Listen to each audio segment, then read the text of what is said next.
Hello, my name is Gav and I'm a storyteller, but this isn't the start. I've gone live a little bit early for a couple of reasons. Firstly, no one's ever here at the start. Hopefully, maybe, potentially, messages are going out.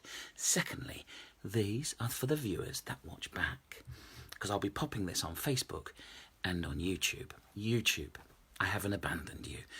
I'm going to be doing these storytelling, just happens to be over here on Facebook.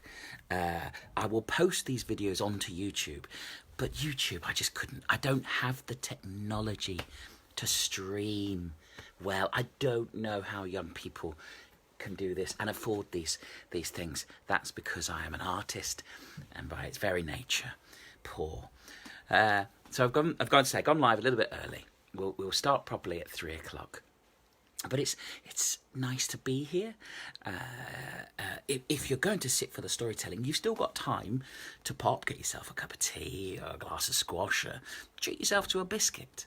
I mean, it is 3 o'clock, and if I've just been distracted because I've opened it on here, and it seems to be that my stream is live subtitling me.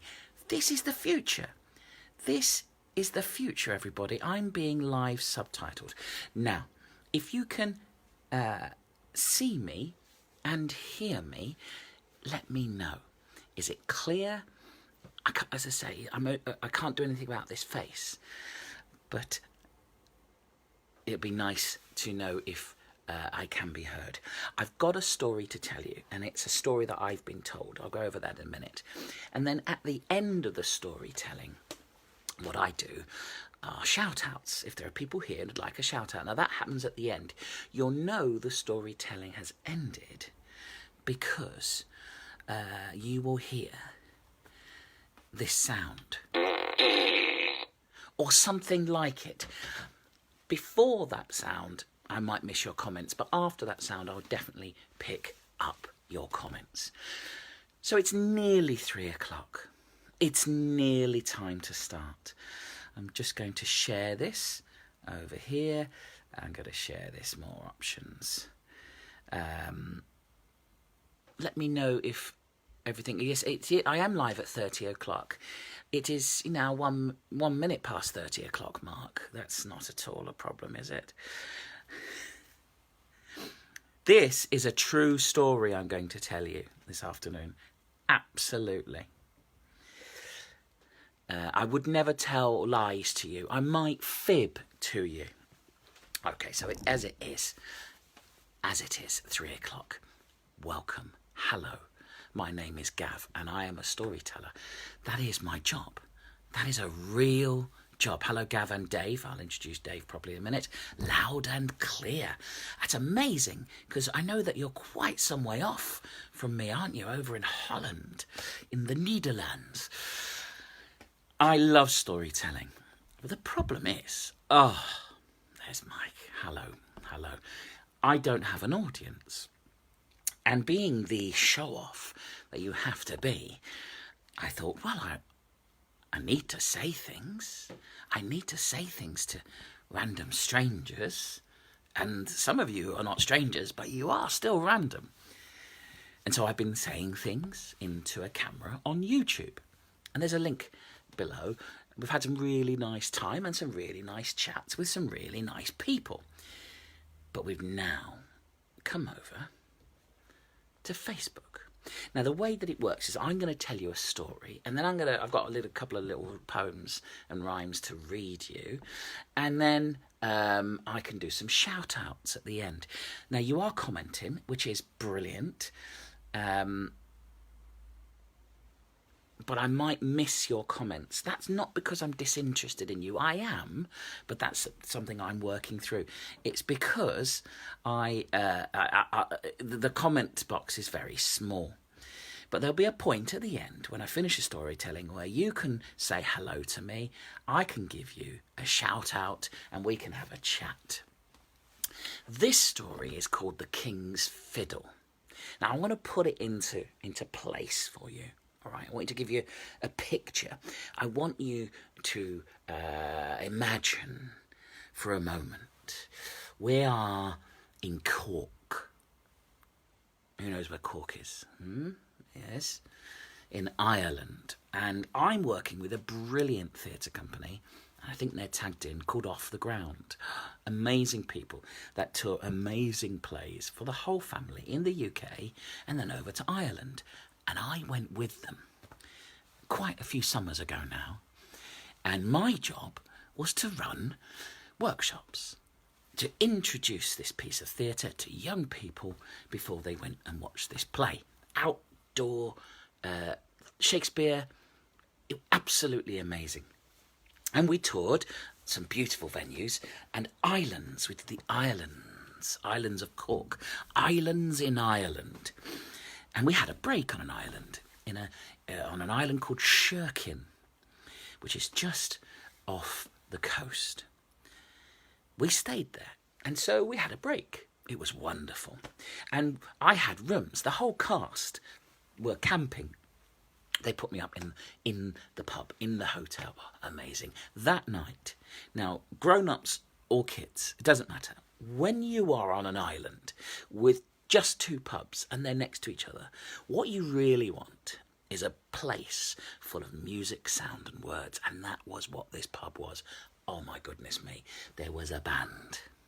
There was the drums, the bodrum, there was a fiddle player, there was an amazing traditional dancer with clogs clapping on the ground. People would stand up and recite poems and tell a story. So this guy came up to me. Oh, he was fantastic looking. See, I was younger then. Not so much younger than today, but I was younger then. But this guy was a bit older than me, and he had a big, long, grey beard. Oh dear. He looked like a storyteller. And he stopped me and he said, "You're from the theatre company." Now I did want to explain, not really. I was kind of the education outreach temporarily, but I thought that was a little bit out of the way. He said, "I'm going to tell you a story and then you're going to tell that story." I said, "Okay." And he told me this story. Now, he'd cornered me in the corridor of this pub and he told me this story. And I never got to tell that story that night. That is a true story. So I'm now going to tell you the story he told me. And it's called The King's Fiddle. It's a sad story. The king loved his music. He always had a musician as part of his retinue. Wherever he went, his fiddler went too. But the fiddler died, as is the way of all musicians and artists and dancers and kings, and let's not dwell on that. The king was heartbroken. No more music, no more song. His wife wanted to help him, wanted him to be happy again. So she called out for a replacement fiddle player to cheer him up. On a particular day in the palace, every single violinist and fiddle player in the land was invited to play for the king. Now, the king wanted nothing of this. In fact, he was furious, but his wife loved him and convinced him, "No, my darling, no. Music brings you joy. I can't replace your fiddle player, but I can find you more music." So the king agreed. It came to the day. Sat on their thrones in the great stone hall of the castle. The king, sullen, sat. An announcement at the door. "My lords, my ladies and gentlemen, may we present the first, for your consideration, of the greatest fiddle players in the land." And in one walked. He wore the finest clothes, gold brocade, shining, covered with gems. And he didn't quite walk towards the king. He strutted through the hall, holding his case. He placed the case down, took out the violin. That violin was shining in the flickering light, covered in gold and jewels, like the cloak the fiddle player was wearing. He stood tall. He looked the king straight in the eyes, picked up the fiddle, put it against his neck, picked up the bow, and started to play for the king. And he was awful. Absolute stinker. Terrible. Oh, the sound of it. Screeching. Oh, it was painful to the ears. The king was furious. He shouted and bellowed, "Get him out! Out!" Guards came, dragged him away. That cloak got ripped. I think the violin got broken. Dragged out. The king was furious. "My darling," she said, "my darling, we are seeing all of the best of our land today. Please, please, I will find you something that brings music to soothe you." She clapped her hands. "Bring me the best," she said to the people of the palace. "Knock at the door." In came the next. Now, I would say he was smart. I would say he was fine dressed. I would say that he looked good, tall, confident. I would say he had a face that inspired you. I would say that he walked through the hall, not with a strut, but with a casual stroll of confidence, a small smirk, a gentle smile. And he stood in front of the king and bowed. The king was pleased with this sign of respect. It's good to have a little bit of respect. He put the case down and took it out. This one looked more like you would imagine a violin, a fiddle would be. It was that beautiful, shining, nut brown, rich wood, and the ebony carvings, and the beautiful neck, and the plainly fresh strings that glinted. It was a beautiful violin. And with a little further bow, the player put the violin to his neck, closed his eyes, took a breath, and started to play. And the sound that filled the palace at that moment was like the screeching of 10,000 flattened cats. It was absolutely disreputably disgusting. It was painful. It was like getting in your head like that. This was a terrible, terrible violin player. "No!" said the king. "What are you trying? Out! Out!" "Oh, my darling, I'm sorry," said his wife. "I'm sorry. I wanted to give you such a gift. I wanted to give you... My darling, we have tested every... There is only one left." A gentle knock at the door, and there stood ragged of clothes, long of beard and hair, a true fiddle player. Slightly overawed and a little bit embarrassed, he walked into the palace. Immediately, we knew that this was something different. You'd walk past him on the street, you'd notice him, you might avoid him. He walked to the king, not a strut, not a stroll, more a shuffle. He bowed to the king and to the queen.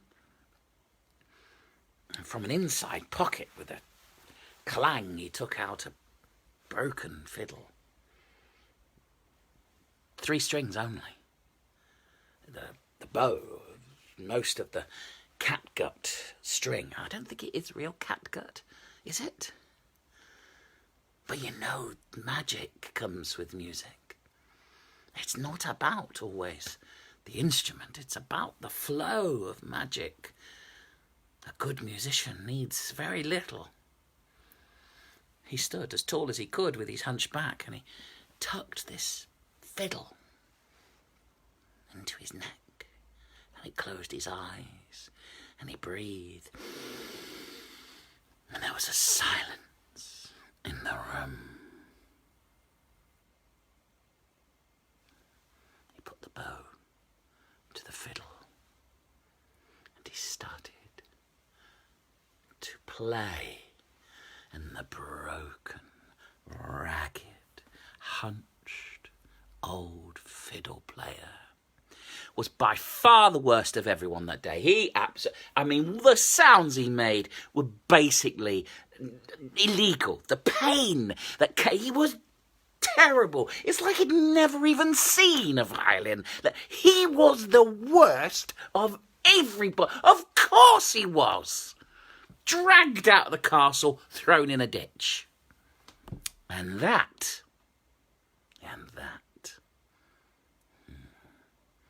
just goes to show you, doesn't it? And that's what he told me. He told me that story in about 5 minutes and said, you can tell that story. And that was it. And before I could ask, is that it? He'd gone. He'd literally gone. And this is another true story. That night, I never saw him again. Now, I didn't tell that story that night, because how could I? How can you tell a story with an ending like that? It's what's called a shaggy dog story. People get tied into the story. They imagine a particular big finish, and it doesn't have it. It's frankly disappointing. There's no way I'd tell that story, is there? Oh. I didn't tell that story that night. In the pub, in Shirking, with Off the Ground. Somebody else in the team told a story, which was lovely. I did sing a song, which, was bold of me, and I might sing that for you if you would like to hear it. It is a sing-along, if you'd like. It's up to you. I mean, if people want to hear it, the song, I will. But I'll come back to that in a bit. I love a shaggy dog story. Have you heard that phrase before? A shaggy dog story. I've got another one I'll do another time. It was a story that was told to me a long, long time ago, and I do enjoy telling it. But that was all true. That was all true. That I was cornered to tell a story by a man who told me that story. It didn't really have a beginning, middle, or an end, and I never saw him again. And part of me thinks I imagined the whole thing. So, what I do with my friend Dave. You haven't met Dave properly. I know vaguely talk. This is Dave. Come and say hello, Dave. Now, if you want to know Dave's story, I might retell it on here, but you'll have to go to YouTube. And in the first of the YouTube stories, Dave, you okay, Dave? I explain where Dave comes from.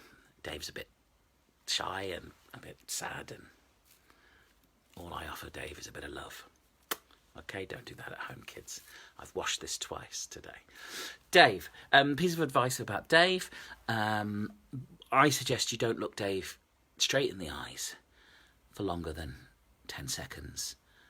Terrible things have befallen those that do. You have been warned. Right, I'd like to talk to you a little bit about some of my favourite poems and some of my favourite nursery rhymes. I love nursery rhymes. If you've ever seen me live, you know that what I like doing with things is ruining them, ruining childhood. First of all, tell me your favourite nursery rhyme. Type in to the chat what your favourite nursery rhyme is. I love this book. I've had it for a while now. The Oxford Dictionary of Nursery Rhymes. I think it's back to front with you. But the Opie by Iona and Peter Opie, and they're amazing. They spent just most of their professional career finding children's stories and categorising them. And they were also brilliant mythbusters, and I've talked about that as well. That most nursery rhymes are just nonsense. They're just words for the sake of words. Can I ask a question? Can you still hear me? If there's anybody here, could you? I know there's people here. Can you still hear me? If you can, just give me just type something for me, just in the comments, just to make sure. And now, what I like to do with nursery rhymes is I take them and I like to mess about with them. I like to ruin them with my voice. And that's the thing, isn't it, about storytelling? It's not just what you say. Sometimes it's how you say it. And that's the key. I challenge you to tell stories. I challenge you to take these old stories we know and tell them a new way. I challenge you to find an angle, to find a twist on something that everybody knows. Because once you do, then that opens a whole world of choices. It's why so many stories seem very similar. Because very often an artist, a creative, will take an idea, a kernel, thank you, Lee, and twist it and make it their own. And what I like to do is to take a nursery rhyme and to point out all the things you haven't heard, even though you've been listening. And my general theory with nursery rhymes is they're all terrifying. That when you hear the term nursery rhyme, you think like this. You think, oh, parents and children tucked up together. I've got lots more tucked away in a box in the attic. I'm going to dig them out again soon. But actually, we've forgotten the truth of them. Even some of the big classics. Take this one, for instance. There was an old woman who lived in a shoe. Right, who knows that? Give me a thumbs up, or if you know that one. If you've heard that one before, if you're aware of it, let me know. I'll read it to you. But I'll read it in a slightly different way. I'm not trying to lull you into rest and relaxation. I'm trying to get you to hear what it's actually saying. There was an old woman who lived in a shoe. She had so many children, she didn't know what to do. She gave them some broth without any bread. She whipped them all soundly and put them to bed. How many times have you seen that image of a nice old lady in her house smiling? But actually it's a picture of abject, terrifying poverty. So many children, she didn't know what to do. She couldn't feed them. And in her own despair, she beat them and sent them to bed. Now, for some reason, I remember that in my childhood being told to me. And again, it's like some veiled threat, isn't it? Do the people that say these things to children realise what they're actually saying? That old woman should be reported to the authorities. She at least needs help on many levels. And those children, we should be putting those children first. What about these ones? What about these ones? Have you heard of this one? Have you heard of Solomon Grundy?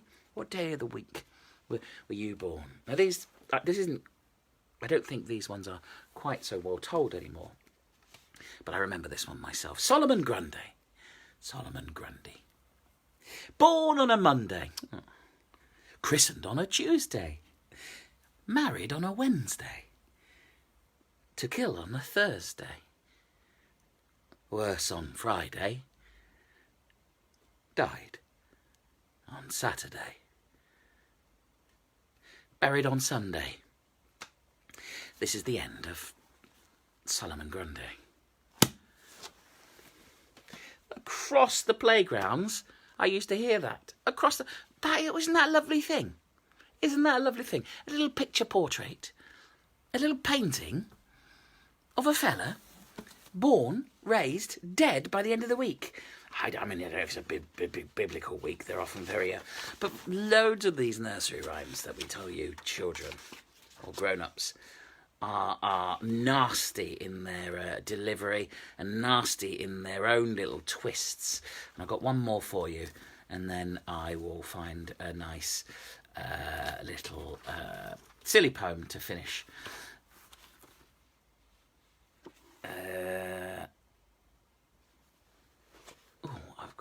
I've done that one and another one. I'll do this one quick. I did this on one of my YouTube stories. Do you remember this one? Goosey Goosey Gander? I genuinely remember this one being told to me by my nan. Goosey Goosey Gander, where shall I wander? Upstairs? Downstairs? In my lady's chamber? There I found an old man who wouldn't say his prayers. So I took him by the left leg and I threw him down the stairs. Now, I've always found geese quite frightening anyway. The idea that there's this goose wandering around this house looking for his lady, goes into a chamber, finds an old fella, not saying his prayers, chucks him down the stairs. I can see that. I can imagine that. I wouldn't go near a goose, would you? Great big long-necked hiss. I mean, if swans could break your arm with the wing, like I've always been told, then imagine what a goose could do. And the myths tell us that it was the geese that saved the sacking of Rome by probably the Visigoths. I should have checked my history. So they're all nasty, nasty little tales. Thank you for listening and thank you for joining in so far. I'm going to finish on a little poem, and I'm going to I like to read a different Michael Rosen because he is my hero, and I'm thinking about him a lot at the minute. I've just been told that the translation in the subtitles was Gucci Gucci Gander. I don't get to see the subtitles, you see. I'm thinking a lot about Michael Rosen, who's poorly at the minute and who's my hero. I've loved him for a long time as a writer. When I was little, and I was little once, he used to present a lot of children's TV programmes, schools programmes. Now, there was nothing more exciting when I was at school, which wasn't in this millennium, then the great bit. My school had one TV, a great big TV on wheels, yes, and it would be trundled in. If you walked in after break or in the morning, or it got pushed in by somebody, you knew you were in for a treat. Great big TV with great big metal barn doors, to shield it. I mean, what happened to those? We should have them now. You know, get something similar for iPads. Great big metal barn doors. The TV would come out, and brilliant. Best lesson of the week. Much like now with the BBC doing all their children's TV. So I think this is an appropriate poem by Michael Rosen for now.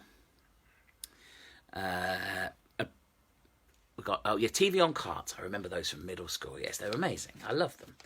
This one's called End of the World. Are you ready? It's appropriate, isn't it? Don't worry. And this is another one from Quick, Let's Get Out of Here from Michael Rosen and Quentin Blake. And two amazing,